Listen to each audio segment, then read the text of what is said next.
तो क्या कहते हैं क्रेटिना बढ़ गया था।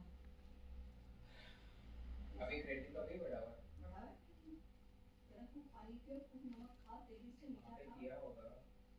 वहाँ पे कोई बात नहीं है बेटा, यही चीजें देखो, रेटिना, पार्किंसंस, बीपी, शुगर और कोलेस्ट्रॉल, ये चीजें ऐसी हैं कि आपको ना अभी खाना अभी रिजल्ट नहीं आते हैं, अभी खाने के तुरंत बाद रिजल्ट आते हैं। अभी कल इनका शुगर नॉर्मल हो गया था, कल शाम से वापस कम हो गया, 200 के आसपास ही चल रहा है, 200 से थोड़ा सा ऊपर आया था वो, 240 290 का वो बताया था। कल 80 पे आ गया था शुगर, तो ज़्यादा कम हो गया तो उनको मीठी चाय पिलाई।